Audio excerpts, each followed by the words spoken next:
देखिए, जो भी हो रहा है वो तो गलत हो ही रहा है, क्योंकि हमारा सनातन धर्म और हमारा देश हमेशा से हिंसा और अत्याचार के खिलाफ ही रहा है।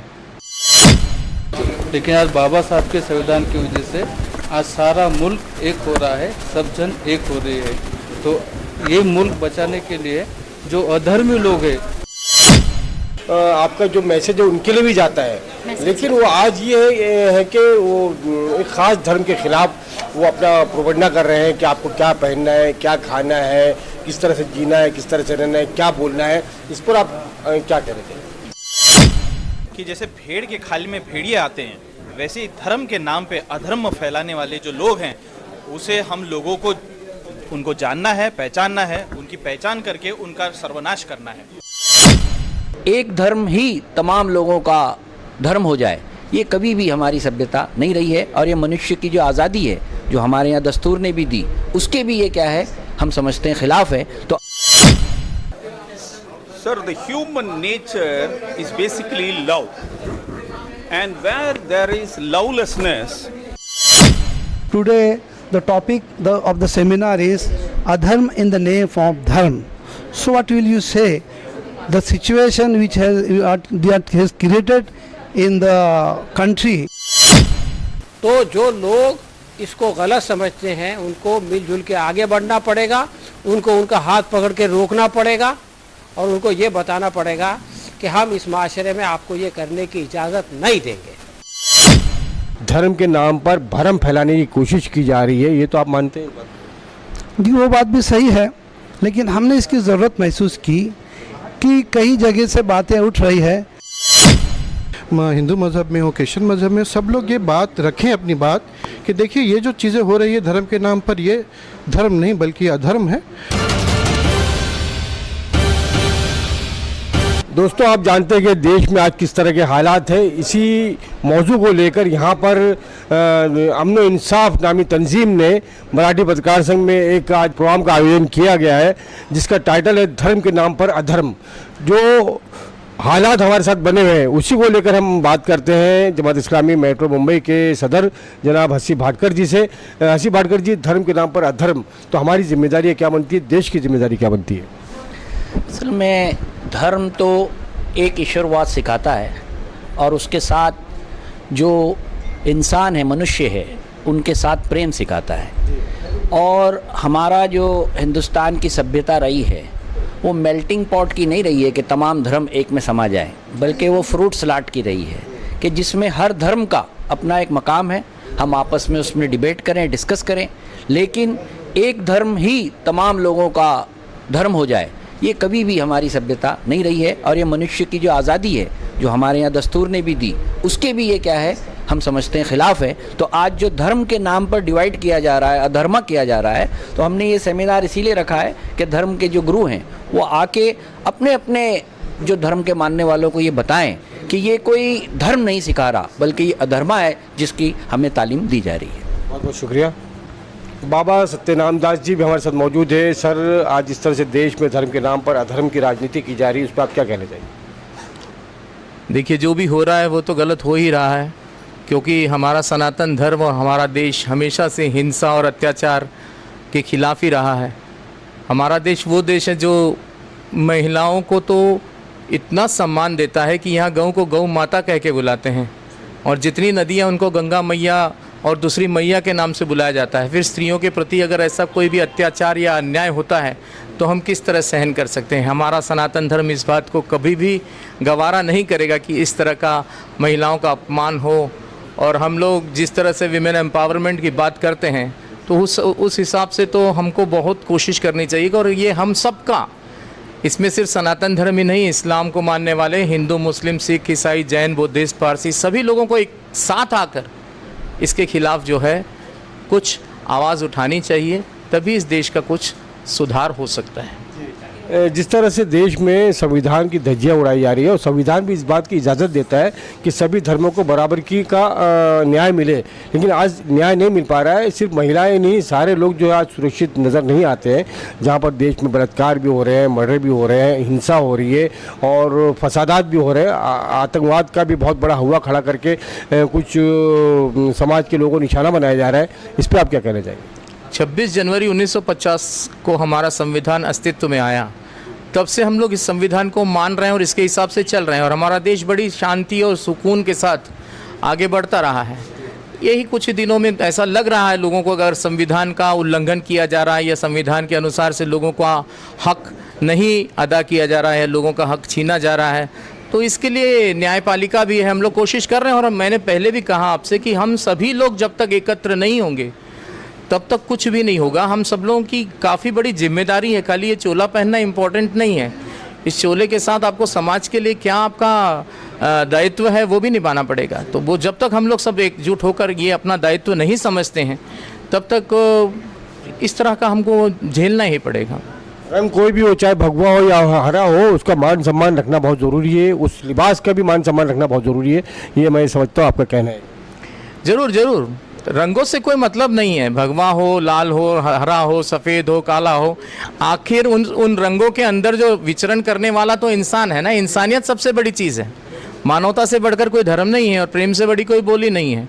तो हमें इस मानवता और प्रेम का ख्याल रखना पड़ेगा और इसी तरह हम आगे बढ़ सकते हैं। अच्छी बात कही आपने, बहुत बहुत धन्यवाद आमना सामना मीडिया से बात करने के लिए। जमात इस्लामी मुंबई मेट्रो के जनरल सेक्रेटरी जनाब शाकिर शेख साहब इस मौके पर मौजूद है। धर्म के नाम पर अधर्म, आइए इनका क्या कहना है, आइए जानते हैं। देखिए, बेसिकली हमने ये जो सेमिनार या जो परिषद इसलिए आयोजित की है कि हम कई दिनों से देख रहे हैं कि कुछ लोग हैं जो चेतावनीखोर भाषण कर रहे हैं और पूरे मीडिया में नफ़रतों का माहौल और देश में भी नफ़रतों का माहौल फैला रहा है। और कई लोग जो है माँ और बहनों की इज़्ज़त लूट रहे हैं, यहाँ तक कि कई हत्याएं भी की जा रही हैं। कुछ मामलों में हमने देखा कि लोगों ने बलात्कार किया, हत्याएं की, कानून ने उनको सज़ा भी दी। जब वो सज़ा पाने के बाद कानून के किसी एक हिस्से का उन्होंने सहारा लेके जब उनकी रिहाई की गई तो आमतौर से ये देखने में आया कि उन अपराधियों को बाहर आने के बाद समाज में जगह जगह उनका आदरपूर्वक सम्मान किया गया, उन्हें सम्मानित किया गया। सम्मानित करने वाले कौन लोग थे? देश के वो लोग जो पूरे देश में शांति चाहते हैं, इस तरह के लोगों के खिलाफ आवाज़ बुलंद करते हैं, ये इनका मान सम्मान करने वाले कौन लोग थे? ये वो लोग हैं कि धर्म को उन्होंने ऐसा लगता है कि सही तरीके से समझा नहीं है कि धर्म क्या है। देखिए, धर्म क्या होता है कि एक बहुत ही उच्च स्तरीय सरल कौशल्यता और करुणा और मोहब्बत का रास्ता होता है। उसका अर्थ ये है और उसको सब पर उसको चलना होता है। अब आप ये कह रहे हैं कि धर्म को समझा नहीं, धर्म के नाम पर भरम फैलाने की कोशिश की जा रही है, ये तो आप मानते हैं? जी, वो बात भी सही है, लेकिन हमने इसकी ज़रूरत महसूस की कि कई जगह से बातें उठ रही है, लेकिन क्यों ना हम विविध धर्म, हम देखते हैं हमारे भारत में तकरीबन 8 बड़े धर्म पाए जाते हैं और जाति और उपजाति तो कई हैं। तो हमने कोशिश की कि सारे धर्म के जो धर्मगुरु हैं उनको एक साथ जमा किया जाए और चलो उनकी ज़बान से, उनके ही अपने इससे, उनके धर्म के संदर्भ से पूछा जाए कि हर धर्म में ऐसे अपराधियों के लिए क्या स्थान होना चाहिए। और अगर इस तरह से अगर कोई उनको सम्मानित करता है तो हम समाज में क्या मैसेज देना चाह रहे हैं और आगे जो हमारा समाज जो बनेगा इस देश के लिए किस तरह से क्या उसका क्या रूप उदाहरण करेगा, ये बात हमने समझी। और हम चाहते हैं कि यहाँ से ये सब लोग आए हुए एक अच्छा संदेश सारे लोगों को, बल्कि हमारे पूरे भारतवासियों को दे, ताकि हमारा देश में शांति, समानता और न्याय प्रस्थापित हो। धन्यवाद। धन्यवाद। कैमरा पर्सन शाहीन पटेल के साथ आपका दोस्त राशिद अजीम। जय हिंद, जय महाराष्ट्र। मैं बदंत सिलबोधी बौद्ध धर्मगुरु हीरानंदनी पवे से आया हूँ। आज जो यहाँ पे सब धर्मगुरु को इकट्ठा बुला के जो धर्म की बात, इंसान की बात रखने का जो मौका अमर मोर्चा इन्होंने जो किया है बहुत ही अच्छा किया है। मैं तो शुरुआत में एक ही बात कहना चाहूँगा कि आज जो भी अब एक प्लेटफॉर्म में खड़े हो रहे हैं वो सिर्फ और सिर्फ बाबा साहब के संविधान की देन है।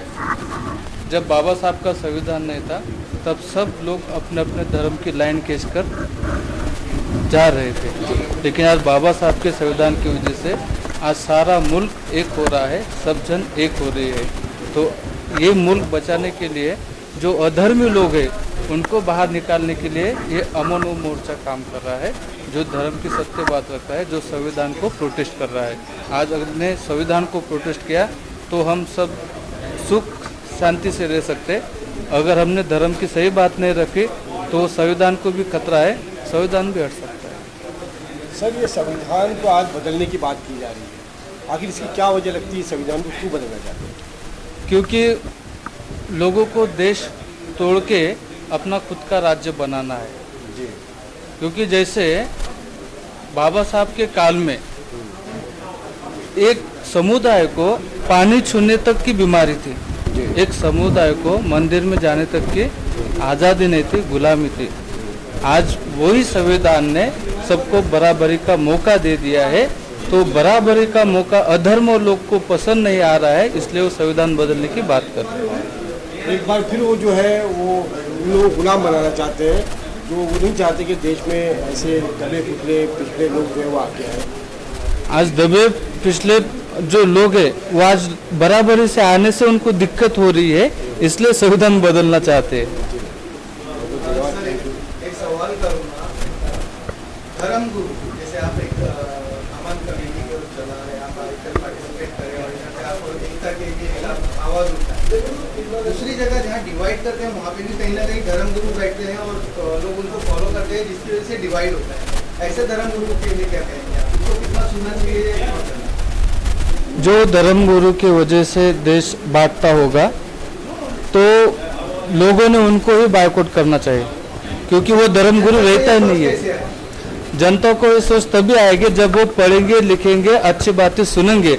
आज लोग अच्छी बातें सुनना नहीं चाहते, घर में बैठ के टीवी देख के अपना परिवार में खुश रहना चाहते हैं, तो आगे चल के उनको ऐसी मुसीबत नहीं आना है। जब तक लोग रास्ते पे नहीं आएंगे, अच्छी बातें नहीं सुनेंगे, तब तक देश में बदलाव नहीं आएगा। ये जो है शक्तियाँ चाहती है कि वो शिक्षित ना हो तो शिक्षित ना होने के लिए बहुत सारे लोग हमको वोटिंग का महत्व नहीं देते, पैसे दे के वोट खरीदते, तो उसके वजह से देश की गुलामी बढ़ती जा रही है। जब तक हम अपना ईमान जो है वो भगवान की बराबरी में रखेंगे, तभी भगवान ने जो ईमान कहा है, भगवान ने जो ईमानदारी की है कहा है, बोली है, उसी हिसाब से अगर लोग अपने वास्तविक जीवन में जब तक नहीं लाते, तब तक देश में बदलाव नहीं आ सकता। भाई मैं ये कहना चाहूँगा कि अधर्म बंद होना चाहिए और धर्म के नाम पर और किसी भी नाम पर जो है वो नाइंसाफ़ी और जुल्म नहीं होना चाहिए।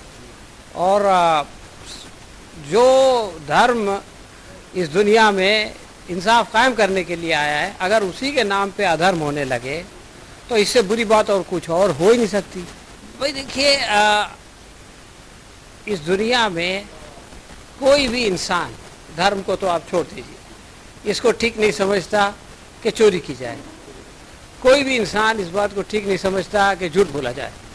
कोई भी इंसान इस बात को ठीक नहीं समझता कि उसके साथ बुरा सलूक किया जाए, उसकी बेइज्जती की जाए। लेकिन इसके बावजूद लोग ये सब करते। तो लोग ये सब इसलिए करते हैं कि लोगों को लगता है कि हम इससे कुछ फ़ायदा उठा लेंगे, इससे कुछ दुनिया बना लेंगे। हाँ, लेकिन उनको ये नहीं बात पता कि ये इस दुनिया का फ़ायदा सब कुछ नहीं है। ये दुनिया में इंसान थोड़े दिन के लिए आया है और इम्तिहान के लिए आया है, और इसके बाद उसको वापस अपने मालिक के पास पलट के जाना है, और जो कुछ इस दुनिया में कर रहा है उसका हिसाब देना है, और उसकी जो सज़ा वहाँ मिलने वाली है वो सज़ा हमेशा हमेशा की सज़ा है। तो जब ये बात, इस बात को इंसान भूल जाता है कि उसकी ज़िंदगी का इस दुनिया में आने का मकसद क्या है और इस मकसद को पूरा नहीं करने का नतीजा क्या है, और अगर वो इस दुनिया में इंसाफ कायम करते हुए और जुल्म के ख़ात्मे के लिए अपना सब कुछ कुर्बान कर दे, तब भी उसका इनाम क्या है, वो कैसी जन्नत है जो उसका इंतज़ार कर रही है, वो कैसा इनाम है, वो कैसी नेमतें हैं जो उसका इंतज़ार कर रही है।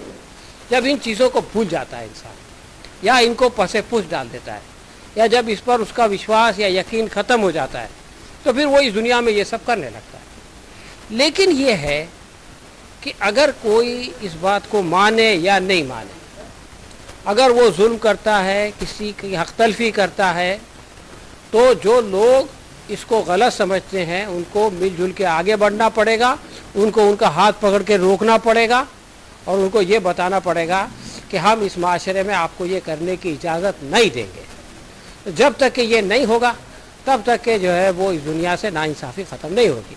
और आज इसीलिए इन लोगों को बुलाया गया था ताकि ये सब लोग जो है वो एक दूसरे के साथ आए और इस माशरे में जो जुल्म चल रहा है, जो नाइंसाफ़ी चल रही है, जो हक़ तलफ़ी चल रही है, जो नफ़रत बढ़ाई जा रही है, उसके ख़ात्मे के लिए एक दूसरे का ताउन करें, एक दूसरे का साथ दें और इस खराबी को दूर करें। Sir, the human nature is basically love. And where there is lovelessness, then people will differentiate people that I am superior, someone is lower. So that is the starting point of adharma.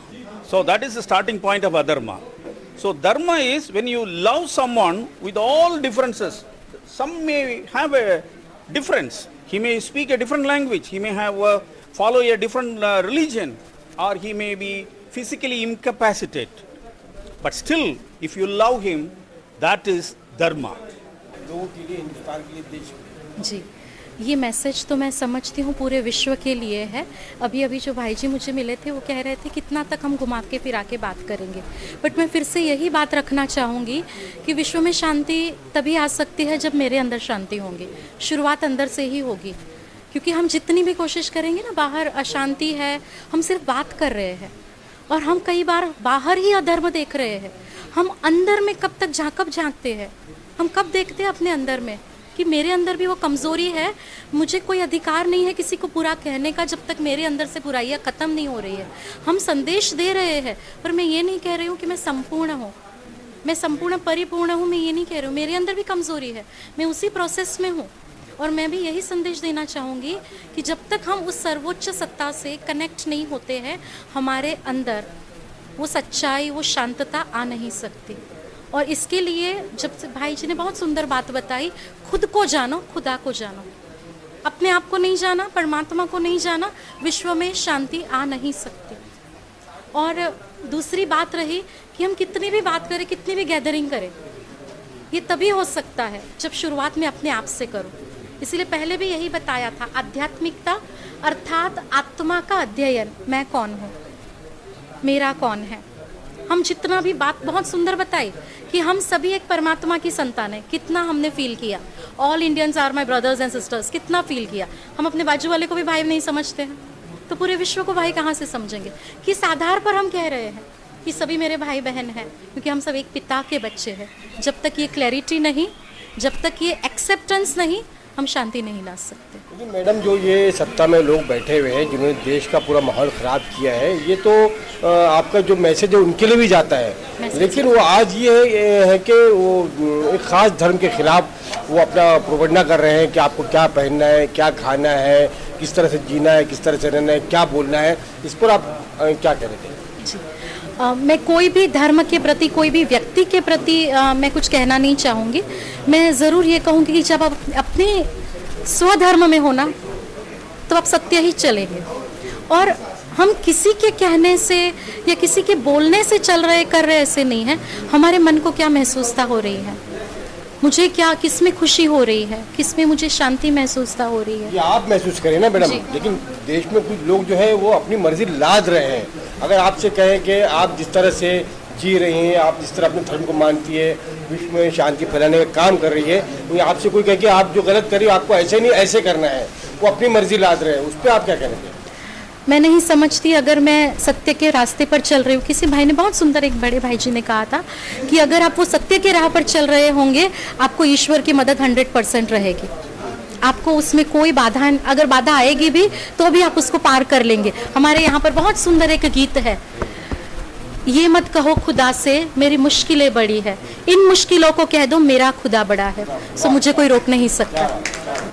जब हम शांति की बात करते हैं ना, तो आंतरिक शांति को भूल जाते हैं। आज आसपास कितनी भी आवाज़ हो रही होंगी, पर मैं अंतरात्मा से अगर शांत हूँ, मुझे आसपास की आवाज़ डिस्टर्ब नहीं करेगी। मैं अगर अंदर से खुश हूँ, मुझे आसपास का कोई वातावरण दुखी नहीं कर सकता है, कितनी भी परिस्थिति आए। इसीलिए पहले भी कहा, जब मेरा साथी वो है, मुझे कोई रोक नहीं सकता है। तो ये हम नहीं सोचे कि कुछ लोग हमें रोक रहे, नहीं, मैं उसमें कितनी स्ट्रांग हूँ, मैं अपने फेथ में, मैं अपने विश्वास में कितनी स्ट्रांग हूँ। मैं कमज़ोर हूँ तभी मुझे बाहर से अटैक आ रहा है। जब मेरा शरीर के अंदर वीकनेसेस है, शरीर के अंदर मेरे अगर वो रोग प्रतिकारक शक्ति कम है, तब बाहर से जर्म्स अटैक करते हैं। तो हम बाहर ना देखें, हम अंदर देखें कि मुझे कहाँ वर्क करना है। हम बाहर देखते हैं मुझे कहाँ पर वर्क करना है, नहीं मुझे अंदर कहाँ मेहनत करनी है। बस हम अगर उस पर ध्यान देंगे सब कुछ ठीक हो जाएगा। जमात इस्लामी मुंबई मेट्रो के सेक्रेटरी हुमायूं शेख हमारे साथ मौजूद है। आज के इस मौजू पे जो कि आपने उन्वान दिया है, अमन इंसाफ मोर्चा ने धर्म के नाम पे अधर्म, इस पर क्या कहना चाहेंगे आप? बुनियादी तौर पर ये जब प्रोग्राम रखने के बारे में हमने गौर किया और भी लोगों से बात की, तो ये पूरे जो हालात हमारे सामने थे, जो मुल्क में पेश आ रहे थे, से बुनियादी जो फैक्टर हम लोगों के सामने आया कि जो भी चीज़ें लोगों के सामने अत्याचार किए गए या उनके साथ ज़्यादती की गई, उनको लिंचिंग की गई या उनको किसी चीज़ के परेशान किया गया, तो उसमें मज़हब का आड़ ली गई। किसी ने उसको सनातन तो नहीं बल्कि हिंदू धर्म का हिस्सा बताया, किसी ने कुछ और बताया। तो ये बात समझ में आई कि कहीं ना कहीं धर्म का ये इस्तेमाल जो है राजनीति के लिए कर रहे हैं, अपने मफाद के लिए कर रहे हैं। तो हमें ये महसूस हुआ कि ये पैगाम जो है सभी जो भारतवर्ष के जो लोग हैं, बहरहाल ये इस मानसिकता के लोग नहीं हैं, तो ये बात तकसीम करने की ज़रूरत है कि जो ऐसी मानसिकता के लोग हैं वो अलग हो, और जो धार्मिक लोग हैं, जो धर्म को मानते हैं, उनमें ये लकीर पैदा करनी चाहिए कि धार्मिक लोग ऐसे नहीं होते, बल्कि ये लोग अलग होते हैं। जो धर्म की परिभाषा, धर्म के नाम पे चलते वो लोग अलग होते हैं, और जो धर्म का राजनीतिक उपयोग करके ऐसी चीज़ें जो कर रहे हैं वो अलग होते हैं। तो बेसिकली ये चीज़ हम चाहते हैं कि समाज के वो जो हमारे धर्म गुरु हैं, हर धर्म के धर्म गुरु, चाहे वो इस्लाम में हो, चाहे हिंदू मज़हब में हो, क्रिश्चियन मज़हब में, सब लोग ये बात रखें अपनी बात कि देखिए ये जो चीज़ें हो रही है धर्म के नाम पर, ये धर्म नहीं बल्कि अधर्म है, और हम तमाम लोगों को, अपने समाज के लोगों को इस बारे में बताना चाहिए, और जो लोग ऐसे कर रहे हैं उनसे अपने आप को भी बचाना है और समाज को भी बचाना है। देखिए, ये जो कार्यक्रम आज लिया गया था, इसका जो नाम है धर्म के नाम पे अधर्म, इसका मतलब ही ये होता है कि जैसे भेड़ के खाल में भेड़िए आते हैं, वैसे ही धर्म के नाम पे अधर्म फैलाने वाले जो लोग हैं, उसे हम लोगों को उनको जानना है, पहचानना है, उनकी पहचान करके उनका सर्वनाश करना है। आज जिस तरह का ये कार्यक्रम लिया गया, मैं तो मंत्रमुग्ध हो गया हूँ। सारे धर्म के, हिंदू, मुस्लिम, सिख, ईसाई, जैन, बौद्ध, ब्रह्म कुमारी से इतने बड़े बड़े पावन लोग यहाँ पे आज शिरकत किए थे। उन लोगों ने बहुत ही उम्दा किस्म के अपने विचार यहाँ पे रखे हैं, और मैं एक बहुत छोटा हूँ। ये सब लोग देवालय से आते हैं और मैं न्यायालय से आता हूँ। इन सब के आपके कुरान है, गीता है, बाइबल है, वैसे ही मेरा अपना भारत का कॉन्स्टिट्यूशन है, संविधान है। तो ये लोग जो हैं, ये लोग अच्छे लोगों को धर्म में, उन धर्म से कैसे रहें, भाईचारे से कैसे रहें, प्यार कैसे फैलाए, ये सब सिखाता है। और मेरा जो धर्म है, जो कानून कहता है कि जो अधर्मी है, जो कानून को तोड़ते हैं, उनको सज़ा कैसी देती है। तो इस हिसाब से ये कार्यक्रम में मेरा भी एक योगदान था, और जो विचार यहाँ पे लोगों ने रखे वो बहुत ही अच्छे तरह से रखे थे। यही ऐसा ही कार्यक्रम और बड़े तादाद पे होना चाहिए, ऐसा मेरा मानना है। और ये जो अमन व इंसाफ जिसने ये कार्यक्रम रखा, उसका मैं तहे दिल से शुक्रिया अदा करना चाहता हूँ। फरीद भाई, शाकिर शेख, हसीब भाटकर साहब और तमाम वो लोग जिन्होंने यहाँ पे शिरकत की और ये कार्यक्रम को एक कामयाब बनाया, उन सबका मैं शुक्रिया अदा करना चाहता हूँ। धन्यवाद। दोस्तों, मुंबई शहर की बहुत ही परिचित मंदिर हरे रामा हरे कृष्णा, उसके vice president doctor Mukund Das ji जो है वो हमारे साथ मौजूद है। Sir, see, we have Dr. Mukundas with us. He is the Vice President of ISKCON Hare Rama Hare Krishna Mandir, Mumbai. Dr. Sahab, I will like to ask you, today the topic of the seminar is Adharm in the name of Dharm. So what will you say? The situation which has created in the country, so where will it reach, and what message you want to give to all the Hamare Deshwasi? There is no right way to do a wrong thing. So you can't paint adharma as dharma. It's not going to work like that. So, as in the ethics and human behavior, it is said there is no right way to do a wrong thing. Right is right and wrong is wrong. A wrong thing cannot be projected as right. So in that way, if one understands the principle of what is dharma, what is basic thing, then one can identify adharma. And then when adharma is shown as dharma, one can identify it and reject it. So that is the way to go about. So for peace and harmony, one should understand what is dharma and try to follow it oneself and then try to teach others. So in that way, one can actually make progress. Thank you.